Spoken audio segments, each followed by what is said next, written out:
Wani sarki ne mai mulki yanke wani kafinta hukuncin kisa. Labarin nan sai sulalo ya samu wannan kafinta cewa an yanke masa hukuncin kisa, kuma akwai yiwuwar ma gobe da safe a zo a dauke shi. Cikin wannan dare wannan kafinta ya kasa yin bacci. Matarsa take ce masa, ka kwantar da hankalinka, Allah fa Allah ɗaya ne, kuma ƙofofinsa na buɗe suna da yawa sosai. So akwai yiwuwar buɗe maka wata ƙofa ɗin ka samu kuɓuta daga wannan hukunci da aka yanke maka. Kafintan nan sai ya samu nutsuwa sosai a wannan dare ya bacci.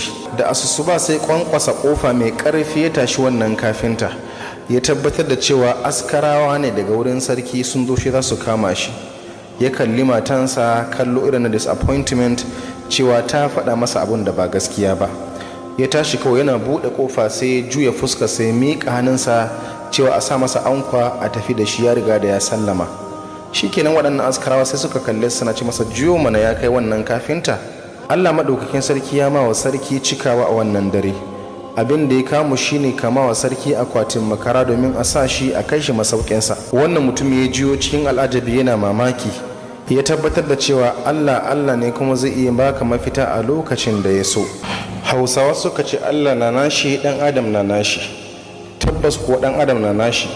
Dan adam abun da zai biyo ci shiga zulumi da tunanin me zai faru da shi ba idan ya shiga wani kunci. Amma shi kuma Allah madaukakin sarki abun da yake yi shine yana jujjuya al'amura. Abun da ya so shine zai faru da kai. Saboda haka kullum idan ka shiga damuwa, ka nitsu ka kwantar da hankalinka, ka ji tsoron Allah, ka gyara tsakaninka da Allah. Allah ya ce wa man yattaqillaha yaj'al lahu makhraja. Wanda ji tsoron Allah, Allah madaukakin sarki zai iya bashi mafita duk kuncin da ya shiga.